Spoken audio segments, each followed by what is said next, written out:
మార్చి 3వ తారీఖున సంపూర్ణ చంద్రగ్రహణం అయినప్పటికీ మనకు మాత్రం ఇది పాక్షికంగానే ఉంటుంది.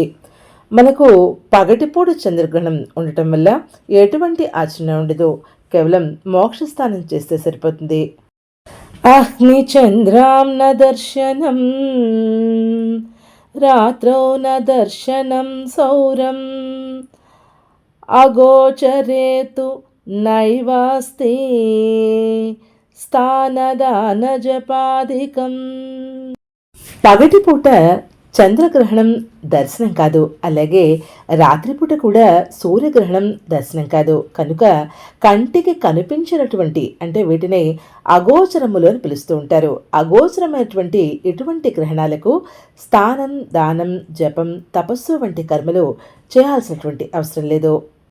ఈ విషయాలన్నీ కూడా ధర్మసింధు మరియు నిర్ణయ సింధు గ్రంథాల్లో స్పష్టంగా వివరించబడి ఉంది. గ్రహణం నా భవేత్ రాత్రౌ బాణో చంద్రస్య చాహని తద దృష్టార్ణ దోషాయ తస్మాత్ స్థానాంన కారయేత్. అంటే రాత్రిపూట సూర్యగ్రహణం ఉండదు, అలాగే పగటిపూట చంద్రగ్రహణం కనిపించదు. అవి దర్శనం అవ్వకపోవటం వల్ల ఎటువంటి దోషం లేదు. కాబట్టి ఆ సమయంలో చేసేటువంటి గ్రహణ స్థానం సూతకాలు పట్టింపు లేనివి అని అర్థం. స్పర్శకాలే యదా సూర్యో చంద్రో నా నైవ దృశ్యంతే తదా నా సూతకం ప్రోక్తం మునిభి తత్వదర్శిభి. గ్రహణ స్పర్శకాలంలో సూర్యుడు లేదా చంద్రుడు కనిపించినట్లయితే తత్వజ్ఞానులైనటువంటి మునులు ఎటువంటి సూతకాన్ని విధించలేదు.